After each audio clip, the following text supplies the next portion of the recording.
Hello students, welcome to triple everight academy. Students, हम अपनी weekly current affair series को continue करते हुए आज कवर करेंगे 3 से 9 जनवरी के करंट अफेयर्स। सभी इंपॉर्टेंट पॉइंट्स को अच्छे से कवर करने की कोशिश करेंगे। अगर हमसे जुड़े रहना चाहते हैं, do subscribe our channel, press the bell icon. So start करते हैं पहली न्यूज़ के साथ। तो पहली न्यूज़ हमारे पास FSSAI से रिलेटेड है। सो व्हाट इज FSSAI? पहले तो ये समझ लेते हैं, that is food safety and standard authority of India. अब ये स्टूडेंट ऑर्गेनाइजेशन करती क्या है? बेसिकली इसका काम होता है जो भी हमारे पास भारत में फूड प्रोडक्ट्स अवेलेबल हैं उनको लाइसेंस प्रदान करना, ठीक है, और ये देखना कि क्या उनके अंदर कोई ऐसा हानिकारक या ऐसा कोई तत्व तो नहीं मिला हुआ, ऐसा कोई चीज तो नहीं मिली जो हेल्थ को एडवर्सली इफेक्ट करता हो। तो FSSAI फूड की रेगुलेटरी बॉडी, एक तरह से फूड सेफ्टी स्टैंडर्ड सेट करती है। और इसने अभी राइट नाउ एक नई डेक्लेरेशन हमारे पास दी है जिसमें इन्होंने कहा है कि जो हमारे पास ट्रांस फैट है उसका कंटेंट जो है वो डिक्रीज कीजिए। किस चीज के अंदर? जो हमारे पास वनस्पति है, बेकरी, हमारे पास शॉर्टनिंग है, जो कि वेजिटेबल फैट है, इस सब के अंदर हमारे पास जो ट्रांस फैट है उसको आप कम कीजिए। और उसके लिए इसने डेडलाइन रखी है जनवरी 2021 कि जनवरी 2021 तक जो ट्रांस फैट का जो कंटेंट है हमारे पास वेरियस चीजों में उसको आप 3% या उससे कम लेकर आइए। और 2022 तक इनका टारगेट है इसको फर्दर 2% तक रिड्यूस कर दे। देखिए, ट्रांस फैट हमारे बॉडी के अंदर कोलेस्ट्रॉल को बढ़ाता है और साथ ही हार्ट डिसीजेस के लिए भी रिस्पॉन्सिबल माना जाता है। इसीलिए वर्ल्ड हेल्थ ऑर्गेनाइजेशन ने हमारे पास कॉल किया है कि हमने पूरे वर्ल्ड से ट्रांस फैट को खत्म कर देना है 2023 तक। जी हाँ, याद रखेगा कि वर्ल्ड हेल्थ ऑर्गेनाइजेशन ने कौन से ईयर को टारगेट रखा है?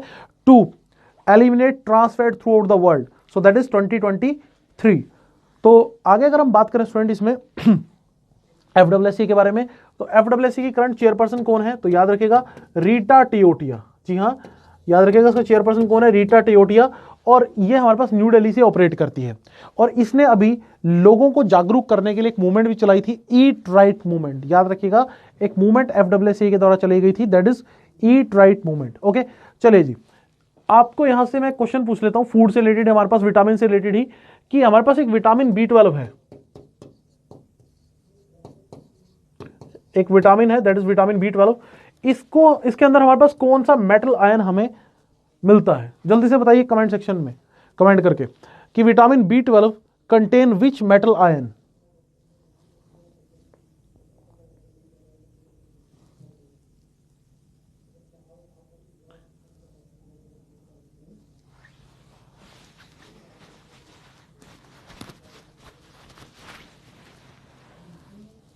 ओके, इसमें स्टूडेंट आपको देखने को मिलेगा कोबाल्ट। जी हाँ, याद रखिएगा विटामिन B12 में आपको मेनली देखने को मिलेगा कोबाल्ट। ठीक है, सो ये चीज आप याद रखिएगा।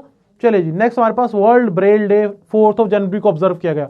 देखिए, एक्चुअली क्या है कि हमारे पास लुइस ब्रेल एक ब्लाइंड पर्सन थे जिन्होंने हमारे पास क्रिएट की ब्रेल लैंग्वेज। ठीक है, और ब्रेल हमारे पास एक स्पेशल टाइप ऑफ हमारे पास राइटिंग्स होती हैं जिसके थ्रू ब्लाइंड पर्सन जो है वो पढ़ लिख सकते हैं। तो आप यहां पर समझिए, राइटिंग सिस्टम था Braille, he created this particular writing system, Braille writing system, और इनका जन्म हुआ था फ्रांस में 1809 में। तो इन्हीं के बर्थडे को हम ऑब्जर्व करते हैं एज वर्ल्ड ब्रेल डे।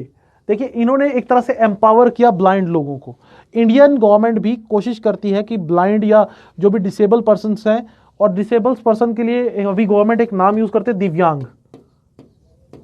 ठीक है, उनकी हेल्प की जा सके। ठीक है, तो इसके लिए एक एक्ट भी आया है, right of person with disability act 2016। ये भी याद रखिएगा, right of person with disability act 2016। तो बेसिकली बट जो ब्रेल है, लुइस ब्रेल हैं, वो किससे संबंधित है? आई से सब्जेक्टेड है, मतलब कि जो ब्लाइंड जो लोग हैं उनकी हेल्प करने के लिए उन्होंने एक राइटिंग सिस्टम डेवलप किया था। चलिए, इसी से रिलेटेड मैं क्वेश्चन पूछ लेता हूं। जो हमारी आईज होती हैं, ठीक है, उसके अंदर आपको देखने को मिलेगा retina. So name the type of cell found in retina. आप मुझे कमेंट सेक्शन में कमेंट करके बताइए कि रेटिना के अंदर किस टाइप के सेल्स हमें देखने को मिलते हैं। रेटिना के अंदर कौन से सेल्स हमें देखने को मिलते हैं? जल्दी से कमेंट सेक्शन में कमेंट करके बताइए।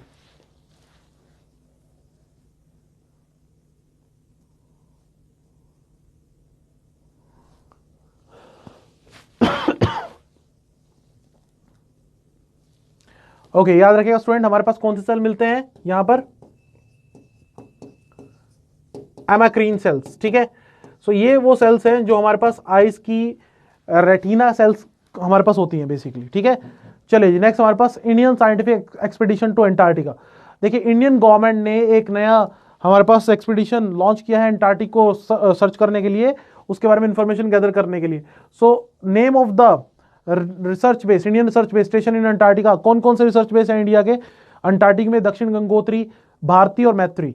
दक्षिण गंगोत्री सबसे पहला रिसर्च स्टेशन था भारत का अंटार्कटिका में, जो कि 1983 में एस्टेब्लिश किया गया था, याद रखिएगा 1983 में पहला हमारे पास एक रिसर्च स्टेशन हमारे पास दक्षिण गंगोत्री के नाम से हमने अंटार्कटिका में एस्टेब्लिश किया था। ये जितनी भी रिसर्च वर्क होती है उसको लीड कौन करता है हमारे पास, जितनी भी अंटार्कटिका में रिसर्च वर्क वगैरह होती है, that is national centre for polar and ocean research, ठीक है। और ये हमारे पास कहाँ है, याद रखना, पेपर में अगर कभी क्वेश्चन आ गया कि national centre for polar and ocean research, ये कहाँ है? वास्को डिगामा में। ये कहाँ है? वास्को डिगामा। और वास्को डिगामा आपको कहाँ देखने को मिलेगा? That is in Goa, okay. तो under the ministry of earth sciences, तो ये इस प्रोग्राम को इंप्लीमेंट करने के लिए यहां पर आगे आया है, और यही बेसिकली अंटार्कटिक मिशंस को एक तरह से मैनेज करता है। तो अगर मैं बात करूं स्टूडेंट अंटार्कटिका की, सदर मोस्ट पॉइंट है कॉन्टिनेंट का, ठीक है, अर्थ का सदर मोस्ट कॉन्टिनेंट है बेसिकली अंटार्कटिका, और it contain the geographic south pole, ठीक है। साउथ पोल भी आपको अंटार्कटिका में देखने को मिलेगा। चलिए, मेरा क्वेश्चन आप लोगों से ये है, आप स्टूडेंट कमेंट सेक्शन में मुझे कमेंट करके बताइए कि name the highest mountain peak of Antarctica. आप कमेंट सेक्शन में कमेंट करके बताइए, name the highest mountain peak of Antarctica. Antarctica की हाईएस्ट माउंटेन पीक कौन सी है?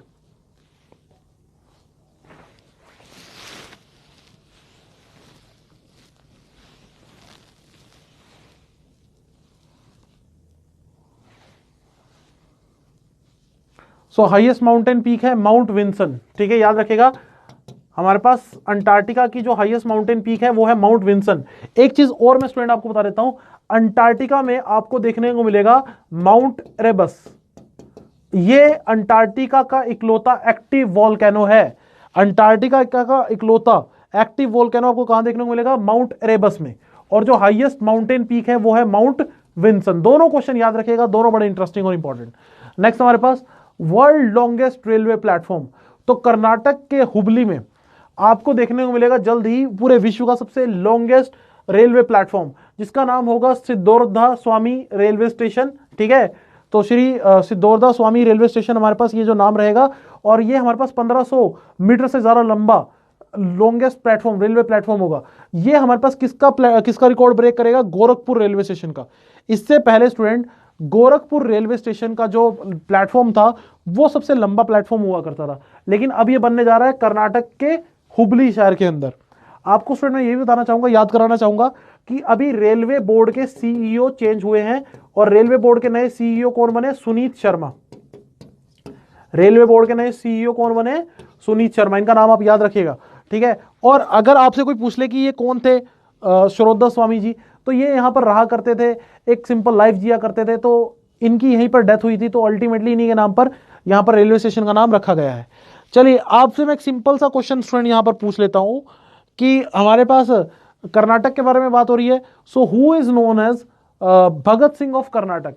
किस पर्सन को, किस फ्रीडम फाइटर को कर्नाटक के भगत सिंह के नाम से जाना जाता है? Who is known as Bhagat Singh of Karnataka?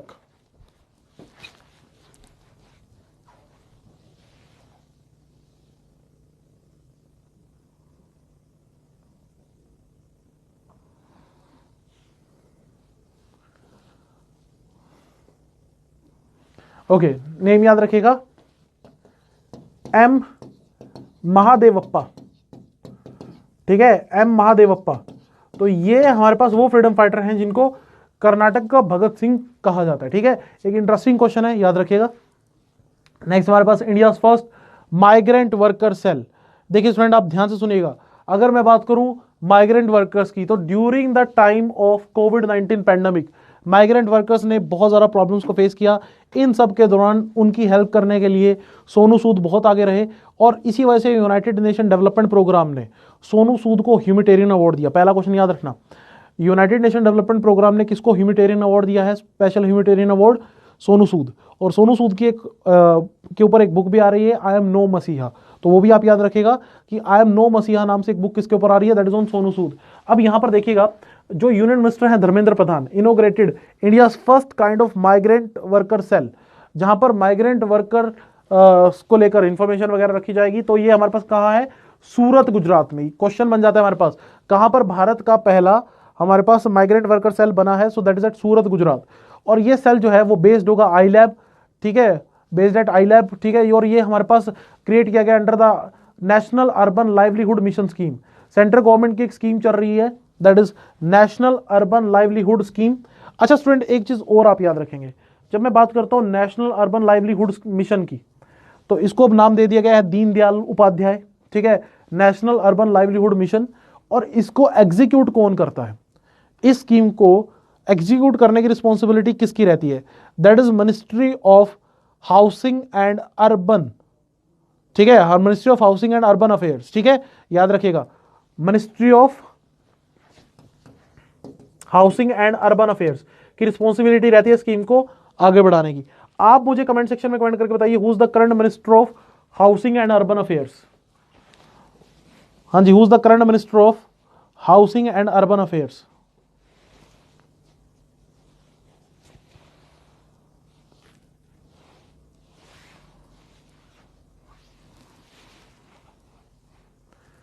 Okay, तो याद रखिएगा who is the minister of housing and urban affairs, Hardeep Singh Puri. नाम याद रखिएगा, कौन है हमारे पास, हरदीप सिंह पुरी।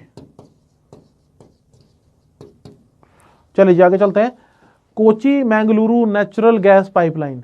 तो आपको बता दूं स्टूडेंट, कोची से मैंगलुरु, कोची इज इन केरला, ठीक है, और कोची से लेकर मैंगलुरु कर्नाटक तक हमारे पास एक नेचुरल गैस पाइपलाइन जो है वो बिछाई गई है। बहुत लंबा एक रन 450 किलोमीटर का लॉन्ग एक ये नेचुरल गैस पाइपलाइन का प्रोजेक्ट था जो कंप्लीट कर लिया गया है। और इसको किसने कंस्ट्रक्ट किया, गेल इंडिया ने। GAIL stand for gas authority of India limited.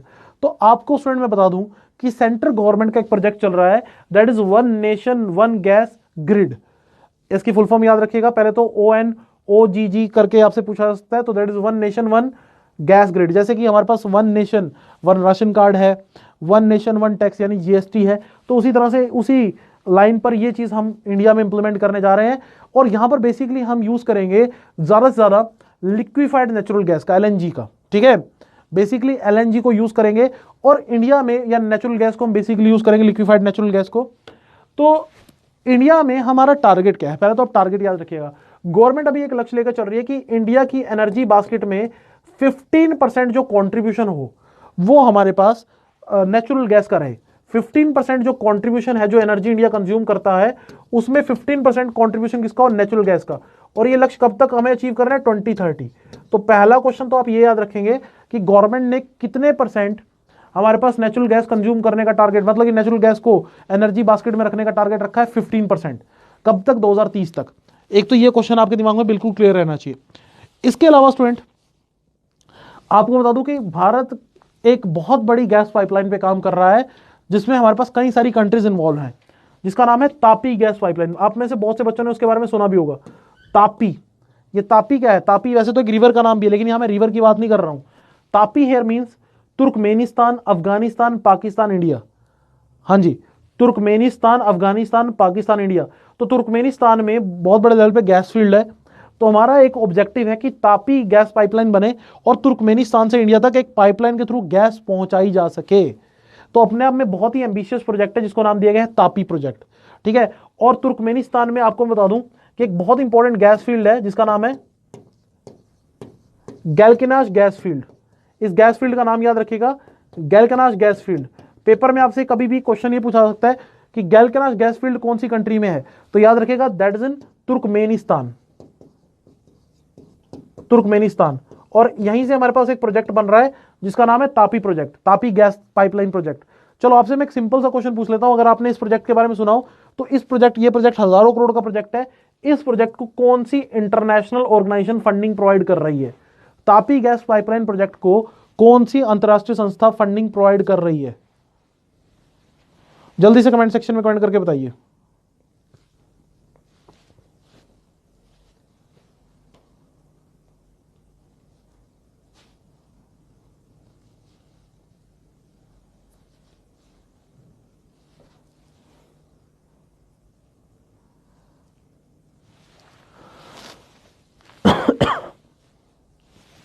तो स्टूडेंट तापी प्रोजेक्ट को फंडिंग प्रोवाइड कर रहा है ADB, Asian development bank. Do remember that Asian development bank इस पूरे प्रोजेक्ट को, तापी गैस पाइपलाइन प्रोजेक्ट को फंडिंग प्रोवाइड कर रहा है। याद रखिएगा, इसमें गैल्कनीज गैस फील्ड का नाम भी याद रखिएगा, ठीक है। नेक्स्ट हमारे पास general Manoj Mukund Naravane visited Republic of Korea. देखिए पिछले कुछ टाइम में आप देखेंगे कि हमारे जो आर्मी चीफ है वो वेरियस कंट्रीज विजिट कर रहे हैं, जो कि अमूमन आपको देखने को नहीं मिलता, नॉर्मली देखने को नहीं मिलता। लेकिन अभी क्या हो रहा है कि हमारे आर्मी चीफ दूसरी कंट्रीज विजिट कर रहे हैं ताकि हमारे आर्मी और डिफेंस रिलेशन स्ट्रेंथन किए जा सके। तो इनकी विजिट हुई अभी साउथ कोरिया, जिसको रिपब्लिक ऑफ कोरिया के नाम से भी जाना जाता है। जब मैं रिपब्लिक ऑफ कोरिया की बात करता हूं तो याद रखिएगा इसकी कैपिटल है सियोल, इसकी करेंसी है वोन, ठीक है, साउथ कोरियन वोन। और प्रेसिडेंट कौन है साउथ कोरिया के? तो प्रेसिडेंट है साउथ कोरिया के मून जे इन। ये कुछ बेसिक चीजें आपको बतानी चाहिए, ठीक है, साउथ कोरिया के बारे में कुछ बेसिक हमारे पास इंफॉर्मेशन। ओके, साउथ कोरिया की जब मैं बात करता हूं स्टूडेंट, तो आपको देखो स्टूडेंट एक चीज और पता होनी चाहिए कि over the period of time हमने अपने डिफेंस रिलेशन साउथ कोरिया के साथ स्ट्रेंथन किए हैं।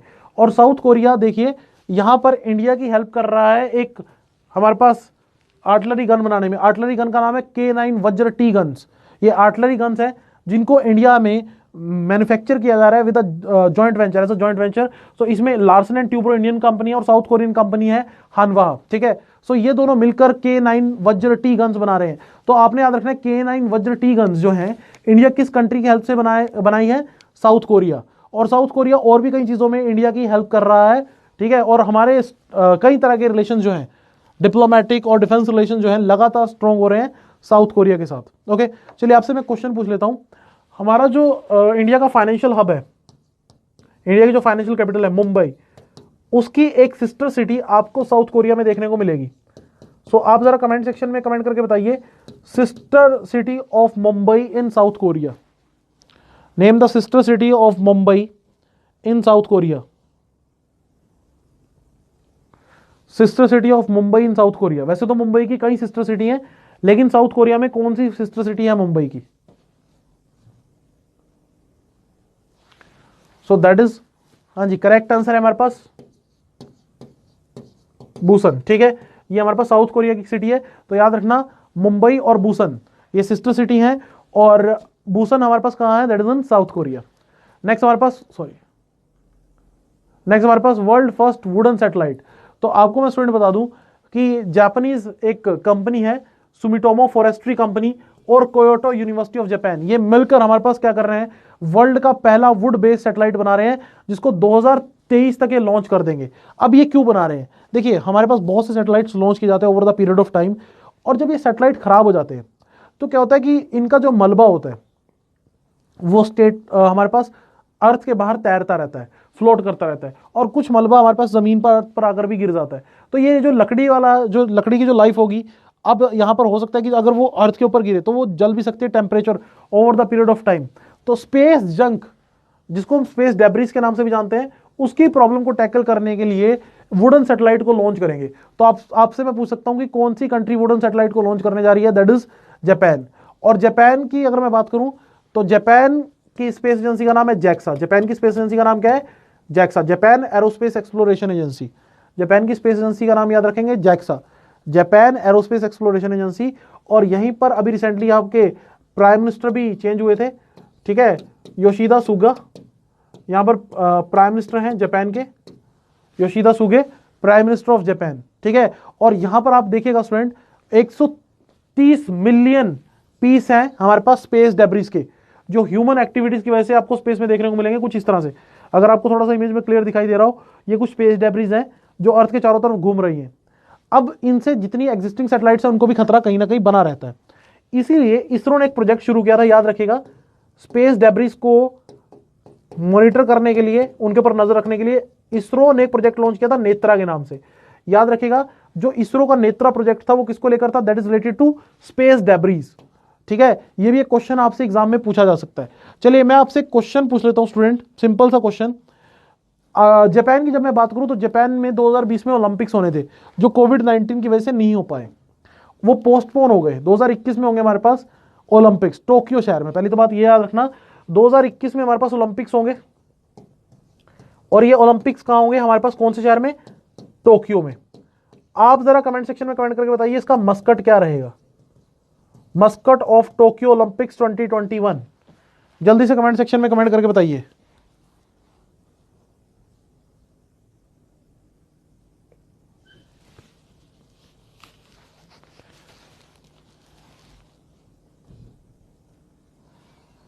तो करेक्ट आंसर है स्टूडेंट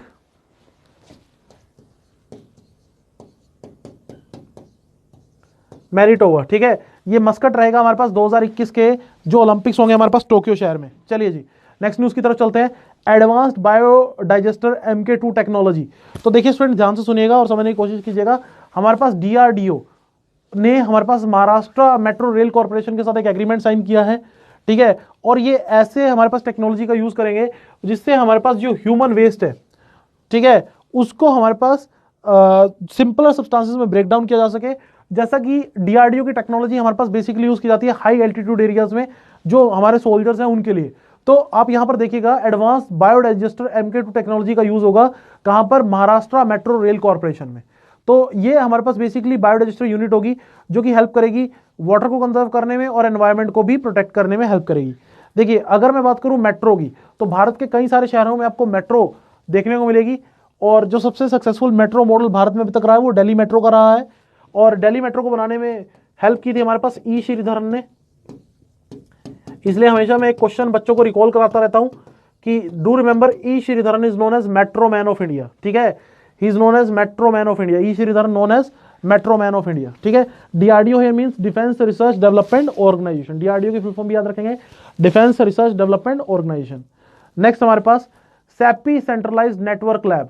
तो हमारे पास देखिए ध्यान सुनिएगा एक अच्छी खबर, हर्षवर्धन जी ने जो कि हमारे इंडिया के हेल्थ मिनिस्टर हैं, ठीक है, उन्होंने इनोग्रेट किया coalition for epidemic preparedness innovation. ठीक है, एक लैबोरेटरी जो कि कहां पर, फरीदाबाद में। जी हाँ याद रखिएगा, Faridabad is in Haryana.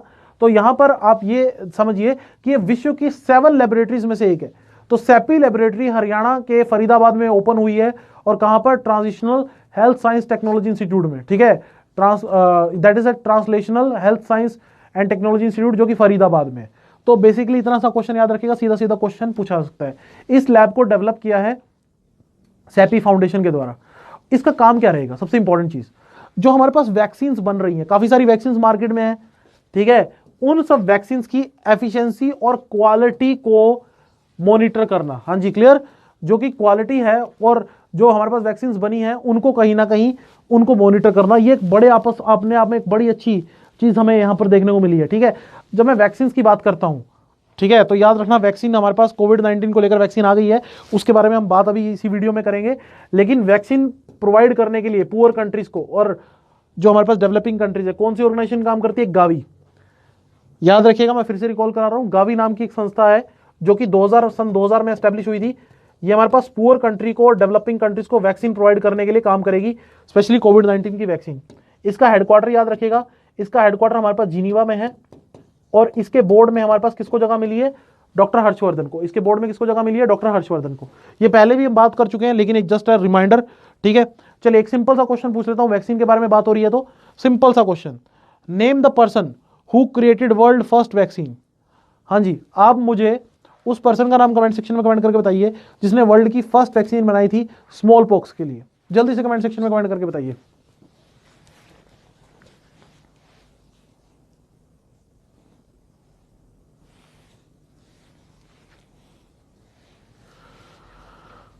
Okay student, correct answer है मेरे पास एडवर्ड जेनर। जी हाँ याद रखेंगे, करेक्ट आंसर मेरे पास बन जाता है एडवर्ड जेनर। ये वो पर्सन थे जिन्होंने वर्ल्ड की फर्स्ट वैक्सीन बनाई थी और ये वर्ल्ड की फर्स्ट वैक्सीन बनी थी स्मॉल पॉक्स के लिए। तो इनके बारे में याद रखिएगा, क्वेश्चन आपको पता रहना चाहिए। ठीक है, नेक्स्ट हमारे पास Ujala programme mark their 6th anniversary. So आपको स्टूडेंट पता होना चाहिए कि हमारे पास प्रधानमंत्री उजाला स्कीम चलाई गई थी, इसमें एलईडीज को डिस्ट्रीब्यूट किया गया था। देखिए जब मैं बात करता हूं एलईडी, पहले तो फुल फॉर्म पता होनी चाहिए एलईडी की, that is light emitting diode. इसमें एक पीएन जंक्शन डायोड होता है और बेसिकली वो लाइट एमिट करता है। ठीक है, तो जनरली ये जो एलईडीज होती हैं इनकी पावर जो कंजप्शन है, इलेक्ट्रिसिटी की जो कंजप्शन है कम करती हैं। तो यहां पर गवर्नमेंट ने एक स्कीम चलाई उजाला की फुल फॉर्म आप देख लीजिएगा, Unnat Jyoti by affordable LED for all. और साथ ही आप देखेंगे कि जो स्ट्रीट लाइट्स थी उनको भी एलईडी लाइट से रिप्लेस किया गया और उसके लिए नाम रखा गया street lightning national programme, SLNP। तो इनके 6 साल पूरे हो गए इन दोनों स्कीम्स के। इन दोनों स्कीम्स को इंप्लीमेंट करने की रिस्पॉन्सिबिलिटी थी एनर्जी एफिशिएंसी सर्विसेज लिमिटेड की, EESL की। तो 2015 में ये स्कीम लॉन्च हुई थी। ठीक है, और अब यहां पर 6 साल इस चीज को हो चुके हैं। तो एलईडी के बारे में याद रखिएगा कि लाइट एमिटिंग डायोड इसकी फुल फॉर्म। और अभी तक भारत में उजाला स्कीम के तहत कितने एलईडी बल्ब डिस्ट्रीब्यूट किए गए? 36 करोड़। ये भी अपने आप में एक बहुत बड़ा नंबर है। 36 करोड़ एलईडी बल्ब डिस्ट्रीब्यूट किए गए हैं, जिससे अल्टीमेटली हम ग्लोबल वार्मिंग को काफी हद तक कंट्रोल में कर रख पाए। अब आप बोलेंगे इसमें ग्लोबल वार्मिंग कहां से आ गई? देखो स्टूडेंट, भारत में ज्यादातर इलेक्ट्रिसिटी बनती है कोयला जलाकर, कोयला जलाकर इलेक्ट्रिसिटी बनती है। और अगर हम कम इलेक्ट्रिसिटी की खपत कर रहे हैं तो अल्टीमेटली कहीं ना कहीं हम एनवायरमेंट की हेल्प कर रहे हैं। तो इसीलिए इस सब ने ग्लोबल वार्मिंग को भी कहीं ना कहीं रोकने में हेल्प की है। चलिए मैं क्वेश्चन पूछ लेता हूं। एक तो हमारे पास प्रधानमंत्री उजाला योजना, एक थी हमारे पास स्कीम प्रधानमंत्री उज्ज्वला योजना। तो उज्ज्वला योजना हमारे पास, हाँ जी, किस चीज से संबंधित थी? जैसे एलईडी से संबंधित है, तो उज्ज्वला योजना, प्रधानमंत्री उज्ज्वला योजना किस चीज से संबंधित थी? जल्दी से कमेंट सेक्शन में कमेंट करके बताइए।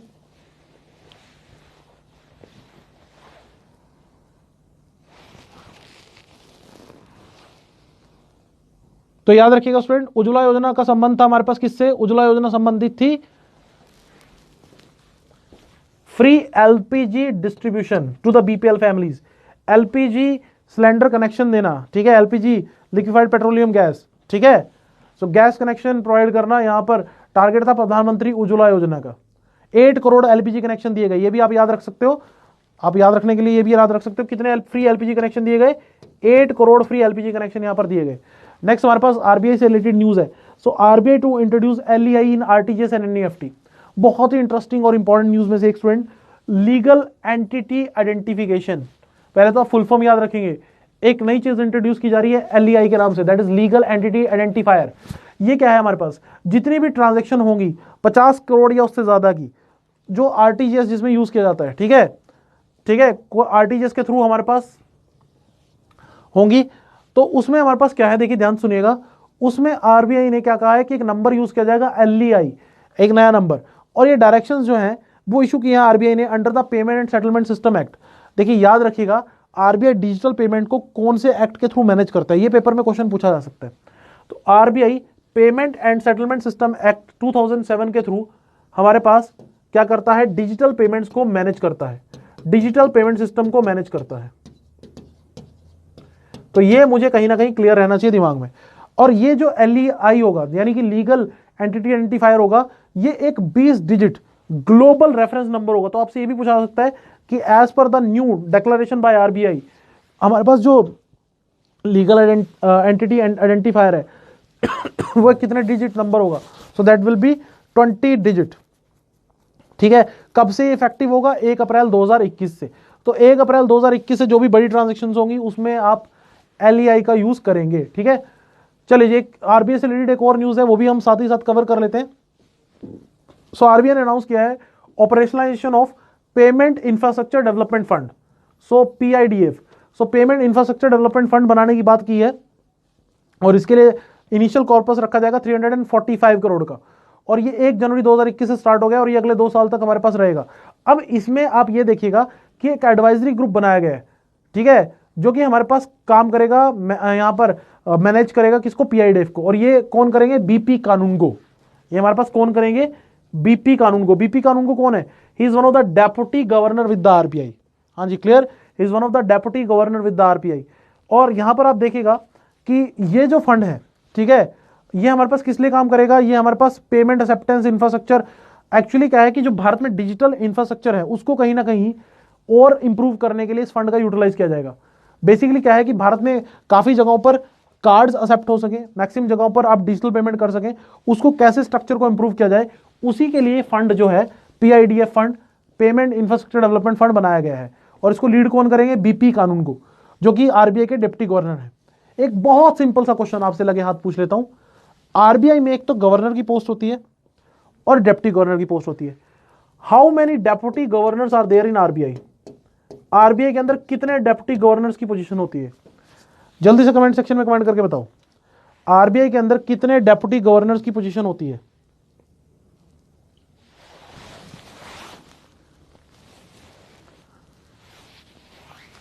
तो याद रखिएगा स्टूडेंट, आरबीआई के अंदर 4 डेप्यूटी गवर्नर होते हैं। कितने डेप्यूटी गवर्नर होते हैं? There are 4 deputy governor with RBI.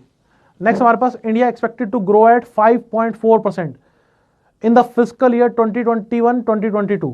सो यहां पर देखिए, ध्यान से सुनिएगा स्टूडेंट, आपने जो चीज याद रखनी है कि हमारे पास वर्ल्ड बैंक की तरफ से एक रिपोर्ट आई है, ठीक है, और ग्लोबल इकोनॉमिक प्रोस्पेक्ट, इसमें क्या कहा गया है कि इंडिया जो है वो फाइनेंशियल ईयर 2021-22 में 5.4% रेट से ग्रो करेगा, ठीक है। और अगर हम बात करें 2020-21 में, तो इंडिया की जो जीडीपी थी वो कॉन्ट्रैक्ट कर गई थी, मतलब कि माइनस नेगेटिव ग्रोथ रेट रहा था 9.6% का। तो ये दोनों पॉइंट आपको बताने चाहिए कि अगले फाइनेंशियल ईयर में हम 5.4% से ग्रो करेंगे, पिछले फाइनेंशियल ईयर में -9.6% जो कॉन्ट्रैक्शन है जीडीपी में देखने को मिली। हाँ जी, क्लियर। और ये रिपोर्ट किसकी तरफ से आई है? That is presented by world bank, ठीक है। और वर्ल्ड बैंक जो है, आप याद रखिएगा, जो भी रिपोर्ट पब्लिश करता है वो इंपॉर्टेंट रहती है एग्जाम पॉइंट ऑफ व्यू से। तो global economic prospect, world bank की बात करूं तो वर्ल्ड बैंक कहां से ऑपरेट करता है? वर्ल्ड बैंक का हेडक्वार्टर है वॉशिंगटन डीसी में, ठीक है। हेडक्वार्टर कहां है वर्ल्ड बैंक का? Washington DC. और अगर मैं बात करूं यहां पर इसके प्रेसिडेंट की, तो प्रेसिडेंट कौन है वर्ल्ड बैंक के? David Malpass. Do remember the name David Malpass. Okay, चलो आपसे एक क्वेश्चन पूछ लेता हूं मैं कि name the chief financial officer of World Bank. जल्दी से कमेंट सेक्शन में कमेंट करके बताइए कि who is the current chief financial officer of World bank.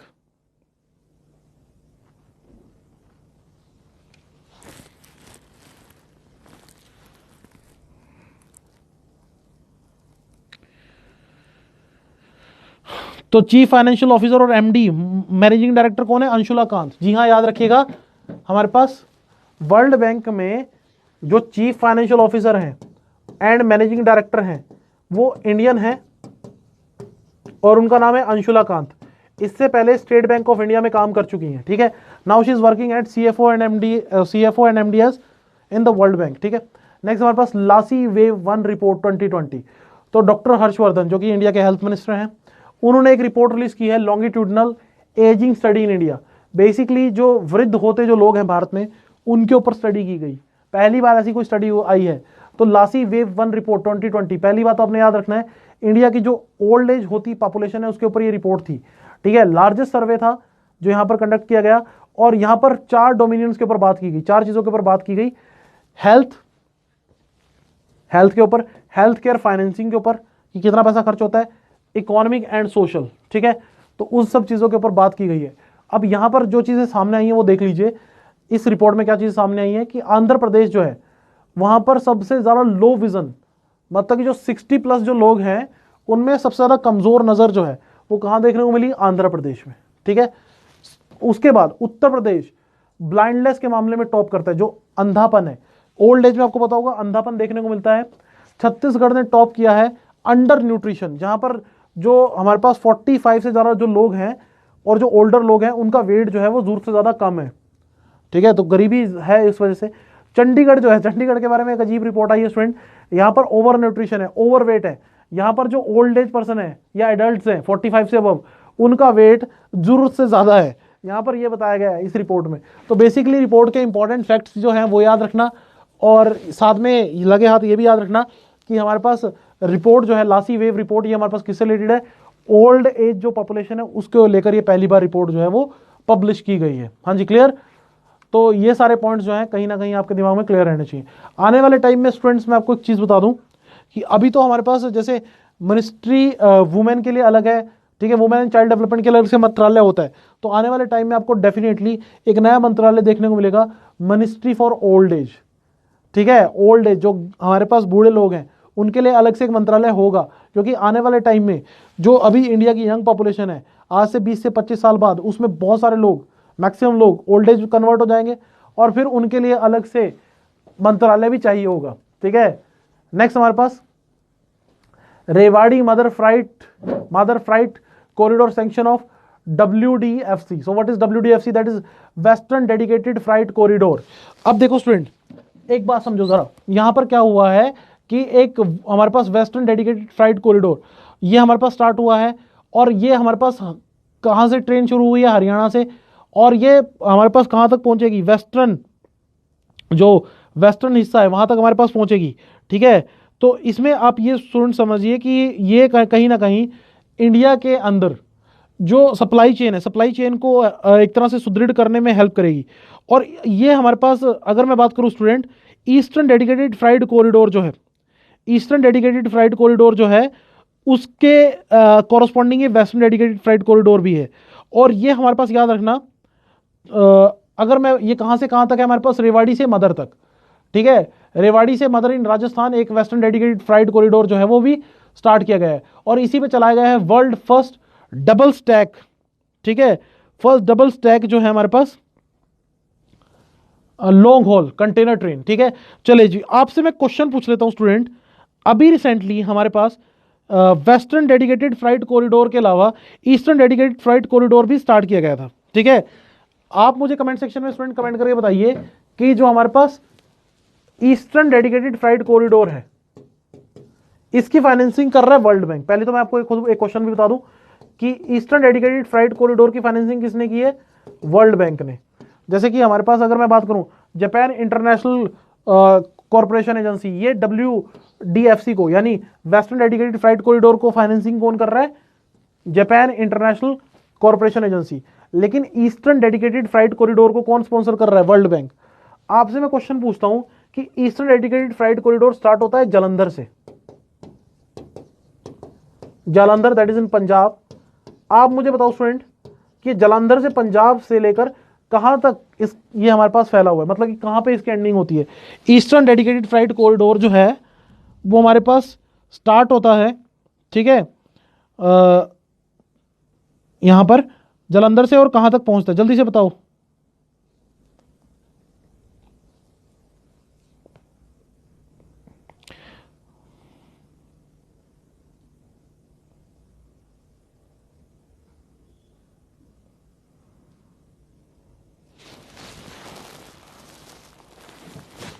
Okay, तो ये जाता है स्टूडेंट दनकुनी वेस्ट बंगाल तक। ईस्टर्न डेडिकेटेड फ्राइट कॉरिडोर हमारे पास दनकुनी वेस्ट बंगाल तक जाता है। सॉरी माफ कीजिएगा, it's not Jalandhar, it's Ludhiana, थोड़ा सा गलती होगी student. Eastern dedicated freight corridor जो है हमारे पास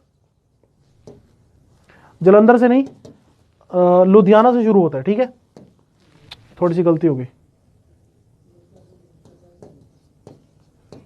लुधियाना से शुरू होकर हमारे पास कहां जाता है, दानकुनी से। दानकुनी इज इन वेस्ट बंगाल, ठीक है। तो ये चीज आप याद रखिएगा, सिंपल सा क्वेश्चन हमारे पास।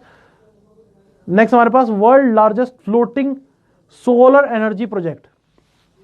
देखिए स्टूडेंट, भारत में इस समय सोलर एनर्जी को लेकर बहुत बड़े लेवल पे यूजेज की बात चल रही है। तो यहां पर आप देखिएगा कि 600 मेगावाट का एक सोलर एनर्जी प्रोजेक्ट हमारे पास कहां लगाया गया है, ओमकारेश्वर डैम, ओमकारेश्वर डैम के ऊपर, जो कि नर्मदा रिवर के ऊपर है, ठीक है। नर्मदा रिवर के ऊपर आपको देखने को मिलेगा ओमकारेश्वर डैम, जो कि कहां है, मध्य प्रदेश में। क्वेश्चंस याद रखिएगा स्टूडेंट, क्वेश्चन बड़े सारे हो जाते हैं यहां पर। पहला क्वेश्चन, ओमकारेश्वर डैम कहां है, मध्य प्रदेश में, कौन सी रिवर के ऊपर, नर्मदा रिवर के ऊपर। और यहां पर बन रहा है वर्ल्ड का largest floating solar energy floating project, ठीक है, जो कि 2022-23 तक ऑपरेशनल हो जाएगा। देखिए इसमें बेसिकली फायदा क्या होगा कि जो हमारे पास एरिया है वो भी हमारे पास कोई एरिया, हमारे पास फालतू का एरिया कोई हम वेस्ट नहीं करेंगे, और अल्टीमेटली ग्रिड की अवेलेबिलिटी भी रहेगी। देखो ग्रिड की अवेलेबिलिटी का मतलब क्या होता है, देखो आपने इलेक्ट्रिसिटी बनाई, लेकिन उसको शहर तक पहुंचाना भी तो जरूरी होता है। अब यहां पर डैम ऑलरेडी बना हुआ है, तो क्या करेंगे, जो सोलर एनर्जी से जो इलेक्ट्रिसिटी बनी उसको डैम की जो इलेक्ट्रिसिटी है उसी के साथ अब आगे ट्रांसफर कर सकते हो। Lines, transmission lines already exist कर रही हैं, तो एक बहुत बड़ा एडवांटेज। अगर अगर ये प्रोजेक्ट सक्सेसफुल रहता है तो हम फ्यूचर में ऐसे कई सारे प्रोजेक्ट्स और एस्टेब्लिश कर सकते हैं। आपको मैं स्टूडेंट यहां पर यह भी रिकॉल करा दूं कि हमारा टारगेट है to produce 100 gigawatt of solar energy by 2022। 2022 तक हमारे पास 100 gigawatt of solar energy produce करने का टारगेट है। चलिए आपसे मैं क्वेश्चन पूछ लेता हूं, हमारे पास शक्ति स्थल, हमारा एक बहुत बड़ा प्रोजेक्ट चल रहा है, शक्ति स्थल नाम से एक सोलर एनर्जी पार्क बनाने जा रहे हैं हम। ये भारत के किस राज्य में बन रहा है, आप जरा कमेंट सेक्शन में कमेंट करके बताइए। शक्ति स्थल, ठीक है, शक्ति स्थल नाम से एक सोलर एनर्जी पार्क हम बना रहे हैं, ये भारत के कौन से राज्य में बन रहा है।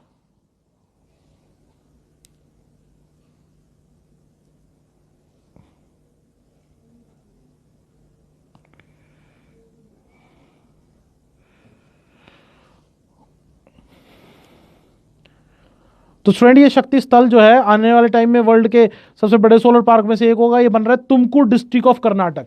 ठीक है, शक्ति स्थल नाम से जो सोलर पार्क है वो कौन सी स्टेट में बन रहा है? That is in the Tumkur district of Karnataka. तो ये चीज आप याद रखिएगा। और आपको मैं ये भी बता दूं स्टूडेंट कि हमारे पास नर्मदा रिवर के ऊपर एक बहुत इंपॉर्टेंट डैम और है जो आपको देखने को मिलेगा गुजरात में, that is Sardar Sarovar dam. तो वो भी आप याद रखिएगा। नर्मदा रिवर के ऊपर आपको एक और बहुत इंपॉर्टेंट डैम देखने को मिलेगा, that is Sardar Sarovar dam, जो कि कहाँ है? गुजरात में। ठीक है, नेक्स्ट हमारे पास CDSCO gives approval to vaccine. देखो, committee of central drugs and standard control organisation CDSCO, इन्होंने अप्रूवल दिया है 2 वैक्सीन को। एक तो हमारे पास कोविशील्ड, ये कोविशील्ड को बनाने का काम कौन करेगा? सीरम इंस्टीट्यूट ऑफ इंडिया, जो कि पुणे में है।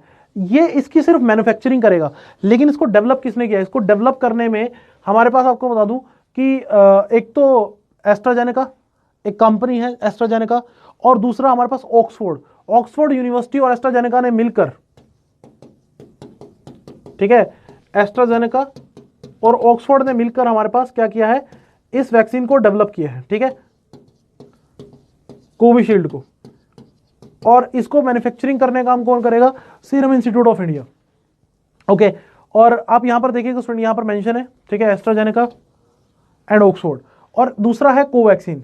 कोवैक्सीन को किसने हमारे पास डेवलप किया है? भारत बायोटेक ने, और हमारे पास Indian council of medical research, इन्होंने मिलकर हमारे पास। तो ये 2 वैक्सीन हैं जो इंडिया में अब अवेलेबल हो गई। अभी रिसेंटली इनका ड्राई रन भी कराया गया था। ड्राई रन में आपको मैं बता दूं कि विदाउट वैक्सीन, खाली शीशी जो है उसको यूज करते हुए एक ड्रिल परफॉर्म की जाती है कि अगर वैक्सीन आ गई तो उसको कैसे यूटिलाइज किया जाएगा। तो याद रखिएगा 2 वैक्सीन अप्रूव हुई है, कोविशील्ड एंड कोवैक्सीन। ठीक है, कोविशील्ड एंड कोवैक्सीन। और हमारे पास कोविशील्ड को बनाने का काम कौन कर रहा है? सीरम इंस्टीट्यूट ऑफ इंडिया, जो कि कहाँ है? पुणे में। और serum institute of India Pune के इसके चेयरपर्सन कौन है? अदर पूनावाला। मैं कई बार बता चुका हूं, पेपर में इनका नाम पूछा जा सकता है। ठीक है, अदर पूनावाला, ये हमारे पास चेयरपर्सन है सीरम इंस्टीट्यूट ऑफ इंडिया के। तो बेसिकली इनके बारे में ये क्वेश्चंस जो हैं वो याद रखना। 2 वैक्सीन जो भारत में अभी आई हैं कोविड को लेकर, और स्टार्टिंग में ये हमारे पास फ्रंटलाइन मेडिकल वर्कर्स को अवेलेबल कराई जाएंगी। नेक्स्ट हमारे पास India first urban cooperative bank to convert into small finance bank. India का पहला अर्बन कोऑपरेटिव बैंक जो स्मॉल फाइनेंस बैंक में कन्वर्ट हुआ है वो कौन सा है? Shivalik mercantile cooperative bank limited. ये हमारे पास कन्वर्ट होने जा रहा है इनटू स्मॉल फाइनेंस बैंक। अब इसको जाना जाएगा Shivalik mercantile small finance bank के रूप में। अब यहां पर देखिए, आरबीआई ने एक स्कीम स्टार्ट की थी जहां पर उसने कहा था कि जो अर्बन कोऑपरेटिव बैंक्स हैं वो अपने आप को स्मॉल फाइनेंस बैंक में कन्वर्ट कर सकते हैं ताकि अपना बिजनेस बढ़ा सकें। क्योंकि अर्बन कोऑपरेटिव बैंक जनरली एक पर्टिकुलर एरिया को फोकस करते थे, लेकिन स्मॉल फाइनेंस बैंक भारत के मेजोरिटी एरिया पर फोकस कर सकते हैं, काम कर सकते हैं। तो पहला हमारे पास अर्बन कोऑपरेटिव बैंक जो कि स्मॉल फाइनेंस बैंक में कन्वर्ट हुआ है उसका नाम है शिवालिक मर्केंटाइल कोऑपरेटिव बैंक, जो कि कहां है? सहारनपुर में। सहारनपुर कहां है? उत्तर प्रदेश में। तो ये चीज आप याद रखिएगा, सहारनपुर कहां है हमारे पास? उत्तर प्रदेश में। ठीक है, तो शिवालिक मर्केंटाइल कोऑपरेटिव बैंक ये हमारे पास कब से फंक्शन करना शुरू करेगा एज स्मॉल फाइनेंस बैंक? अप्रैल 2021 से।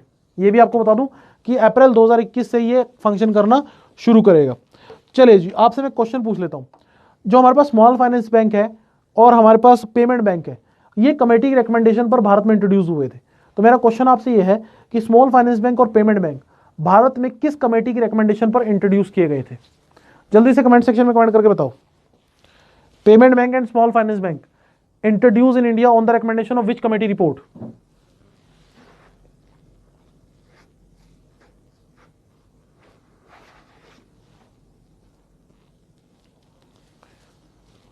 ओके, सो हमारे पास जो पेमेंट बैंक्स हैं वो हमारे पास इंट्रोड्यूस किए गए थे on the recommendation of Nachiket more committee report. ठीक है, नचिकेत मोर कमेटी रिपोर्ट। जो नचिकेत मोर है वो इंडिया के जाने माने इकोनॉमिस्ट हैं। ठीक है, नेक्स्ट हमारे पास standard insurance product to cover the risk of fire. ठीक है, देखिए ध्यान से सुनिएगा स्टूडेंट, हमारे पास इरडाई यानी insurance regulatory development authority of India. तो इसने ये इंश्योरेंस सेक्टर को रेगुलेट करती है इरडाई। ठीक है, और इसने हमारे पास 3 इंश्योरेंस स्टैंडर्ड प्रोडक्ट्स रखने के लिए सभी इंश्योरेंस कंपनीज को कहा है, और ये 3 स्टैंडर्ड इंश्योरेंस प्रोडक्ट होंगे भारत गृह रक्षा, भारत सूक्ष्म उद्यम सुरक्षा और भारत लघु उद्यम सुरक्षा। ठीक है, to cover the risk of fire and allied perils, जो भी आग वगैरह, आगजनी वगैरह होती है उससे, और जो बाकी जो नुकसान होता है उससे ये बचाने के लिए इंश्योरेंस काम करेंगे। सो भारत गृह रक्षा ये होम बिल्डिंग्स के लिए और जो हमारे पास नॉर्मल घर होते हैं बेसिकली उनके लिए है, ठीक है। फिर भारत सूक्ष्म उद्यम सुरक्षा ये हमारे पास उन एंटरप्राइजेस के लिए है जिनकी मार्केट वैल्यू 5 करोड़ या उससे कम है, ठीक है। फिर भारत लघु उद्यम सुरक्षा ये उन एंटरप्राइजेस के लिए है जो 5 करोड़ या 50 करोड़ के बीच में हमारे पास लाई करते हैं। तो बेसिकली नए इंश्योरेंस प्रोडक्ट्स हैं और इनको लेकर पेपर में आपसे क्वेश्चन पूछा जा सकता है। तो इरडाई हमारे पास insurance regulatory development authority of India insurance sector को रेगुलेट करती है। तो मेरा क्वेश्चन एक बहुत ही सिंपल सा question, name the chairperson of IRDAI. IRDAI के चेयरपर्सन कौन है? जल्दी से कमेंट सेक्शन में कमेंट करके बताओ।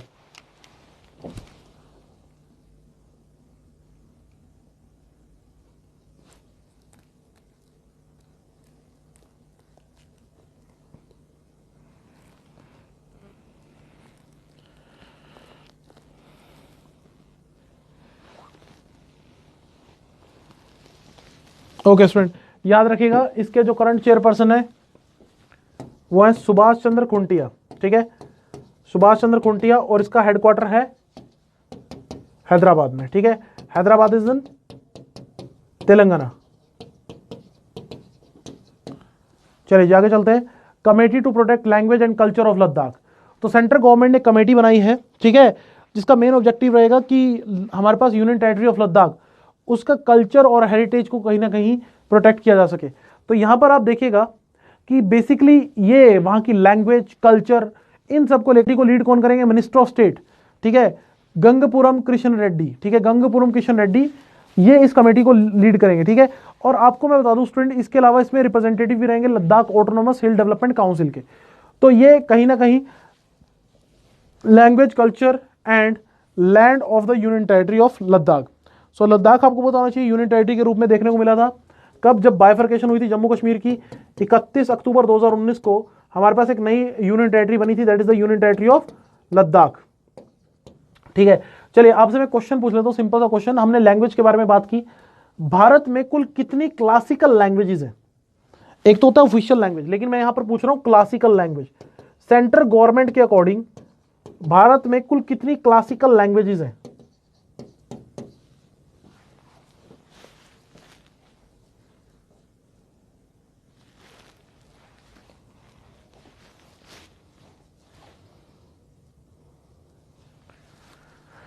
ओके तो याद रखें स्टूडेंट, भारत में कुल 6 क्लासिकल लैंग्वेज है, 6 क्लासिकल लैंग्वेज है, जिसमें ओडिया लास्ट एंट्री थी, that is done by central government, ठीक है। नेक्स्ट हमारे पास centre of excellence in logistic skill. तो आपको याद रखना स्टूडेंट फ्लिपकार्ट, ठीक है, फ्लिपकार्ट जो कि एक हमारे पास एक यूएस कंपनी आप कह सकते हैं, क्योंकि इसमें मेजोरिटी शेयर होल्डर कौन है? वालमार्ट, ठीक है। तो फ्लिपकार्ट है signed MOU with logistic skill sector council, और ये इंडिया में क्या करेंगे? एक लॉजिस्टिक स्किल सेंटर एक्सीलेंस बनाएंगे। कहां पर? बेंगलुरु कर्नाटक में। तो सीधा सीधा क्वेश्चन हमारे पास अगर पूछा गया तो पूछा जाएगा, ठीक है। और ये सब किसकी देखरेख में होगा? Under the national skill development corporation, NSDC. NSDC की बात करें तो नॉट फॉर प्रॉफिट ऑर्गेनाइजेशन है, जो कि 31 जुलाई 2008 को बनी थी under section 25 of the companies act. तो एनएसडीसी सबको मॉनिटर करेगी। तो पेपर में अगर क्वेश्चन आया तो पहली बार भारत में हमारे पास एक सेंटर बन रहा है, ठीक है, centre of excellence in logistic sector. तो ये हमारे पास कहां बन रहा है? बेंगलुरु कर्नाटक में। सीधा सीधा क्वेश्चन अगर आया तो। Okay, next news is very much important, बहुत इंपॉर्टेंट न्यूज है स्टूडेंट हमारे पास। देखिए ध्यान से सुनिएगा, हमारे पास इंडिया जो है यूनाइटेड नेशन सिक्योरिटी काउंसिल का टेम्परेरी मेंबर बन चुका है 2 सालों के लिए। Actually United nation security council में टोटल 15 मेंबर होते हैं, ठीक है, और इसमें से हमारे पास 5 तो रहते हैं परमानेंट, जिनको हम P5 के नाम से जानते हैं, ठीक है, और 10 होते हैं टेम्परेरी। तो इंडिया एक टेम्परेरी मेंबर बना है, ठीक है। लेकिन इंडिया को कुछ कमेटीज का एक तरह से हेड बनाया गया है। तो पहली बात आपको बताना चाहिए, यूनाइटेड नेशन में इंडिया के परमानेंट रिप्रेजेंटेटिव कौन है? टीएस तिरुमूर्ति, नाम याद रखिएगा, India permanent representative to the United Nation. इन्होंने बताया है कि सिक्योरिटी काउंसिल में इंडिया को 3 अलग अलग कमेटीज का हेड बनाया गया है। एक तो है काउंटर टेररिज्म कमेटी, जो पूरे वर्ल्ड से टेररिज्म को रोकने के लिए काम करती है। दूसरा तालिबान सैंक्शन कमेटी, और तीसरा लीबिया सैंक्शन कमेटी। अब देखिए स्टूडेंट ध्यान से सुनिएगा, काउंटर टेररिज्म कमेटी पूरे वर्ल्ड से टेररिज्म को काउंटर करने के लिए काम करती है। जब मैं Taliban sanction, Taliban mainly active in Afghanistan, एक ऑर्गेनाइजेशन है जो अफगानिस्तान में एक्टिव है। मेनली अफीम की खेती करते हैं और अफीम को पूरे वर्ल्ड में बेचकर पैसा कमाते हैं तालिबान। तो तालिबान को रोकने के लिए भी एक अलग से कमेटी बनी हुई है, उसका लीडर भी इंडिया को बनाया गया है। और लीबिया सैंक्शन कमेटी, लीबिया एक कंट्री का नाम है, यहां से क्रूड ऑयल कच्चे तेल की सप्लाई करके इंटरनेशनल मार्केट में इलीगली बेचा जाता है। तो इसके ऊपर आर्म्स एम्बार्गो लगा हुआ है कि लीबिया को कोई हथियार नहीं बेचेगा। तो इन 3 कमेटीज को इंडिया लीड करेगा और इंडिया 2021 से 2022 तक यूनाइटेड नेशन सिक्योरिटी काउंसिल का एक नॉन परमानेंट मेंबर रहेगा। तो ये सारे क्वेश्चंस जो हैं आपको पता होना चाहिए। इंडिया कितनी कमेटीज में हेड बना है? 3 कमेटीज, ठीक है। कितने साल के लिए मेंबर बना है? 2 साल के लिए। टोटल कितने मेंबर होते हैं यूनाइटेड नेशन सिक्योरिटी काउंसिल में? याद रखिएगा, तो देयर आर टोटल 15 मेंबर्स। और जो परमानेंट मेंबर होते हैं उनको कहा जाता है P5। क्या कहा जाता है? P5। और जो परमानेंट मेंबर हैं वो कौन कौन सी कंट्रीज हैं?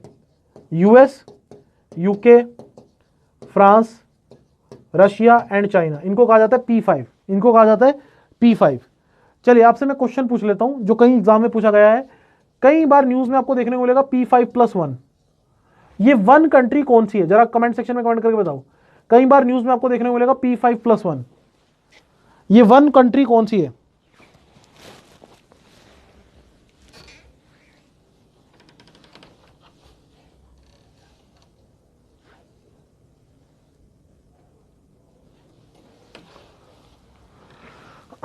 तो ये 1 है हमारे पास स्टूडेंट जर्मनी। याद रखिएगा ये 1 कंट्री कौन सी है हमारे पास? जर्मनी। नेक्स्ट हमारे पास इसरो ने स्टूडेंट हमारे पास प्लान लॉन्च कर दिया है अपना डेकेड का प्लान कि अगले 10 सालों में इसरो क्या क्या करेगा। तो उसमें हमारे पास इसरो के जो करंट चेयरमैन है के सीवान, उन्होंने कुछ इंपॉर्टेंट अनाउंसमेंट्स किए हैं। तो अनाउंसमेंट आपको पता होना चाहिए। एक तो इंडिया ऑपरेशनलाइज कर देगा जियो इमेजिंग कैपेबिलिटी, जो कि हमारे पास ऑपरेशनल हो जाएगी 2021 तक, कि अर्थ को बिल्कुल सही तरीके से हम कैप्चर कर सके, ज्यादातर चीजों की इमेज ले सके। मून को लेकर एक नया मिशन लॉन्च होगा, चंद्रयान-3। चंद्रयान-2 हमारा पार्शियल सक्सेसफुल हो पाया था, चंद्रयान-3 जल्दी ही लॉन्च हो जाएगा 2021 के एंड में या 2022 की स्टार्टिंग में। आदित्य L1 इंडिया का पहला सोलर मिशन, सन को स्टडी करने के लिए, इंपॉर्टेंट क्वेश्चन, सन को स्टडी करने के लिए इंडिया का मिशन आदित्य L1, ठीक है। फिर गगनयान मिशन, जिसमें हम क्या करेंगे, अपने एस्ट्रोनॉट्स को, 3 एस्ट्रोनॉट्स को 2022 से पहले पहले स्पेस पे भेजेंगे। इसके अलावा आपको बता दूं और भी कई सारे प्रोजेक्ट चल रहे हैं, जैसे निसार नाम का प्रोजेक्ट है, NASA ISRO synthetic aperture radar, NASA और इसरो मिलकर इस प्रोजेक्ट पे काम कर रहे हैं। और इवन हमारे पास शुक्रयान भी हम लॉन्च करेंगे, शुक्रयान, शुक्र ग्रह को, हमारे पास एक शुक्र ग्रह है ना, उसको स्टडी करने के लिए जल्दी ही इसरो एक शुक्रयान भी लॉन्च करेगा। इसरो का हेडक्वार्टर याद रखिएगा बेंगलुरु में है। और ये सारे पॉइंट्स आपको कहीं ना कहीं याद रहने चाहिए, क्योंकि इनसे रिलेटेड कहीं ना कहीं क्वेश्चन पूछ लिया जाता है। तो ये थे स्टूडेंट हमारे पास लास्ट वीक के इंपॉर्टेंट न्यूज। आशा करता हूं आपको सब अच्छे समझ आया होगा। Thank you, have a nice day.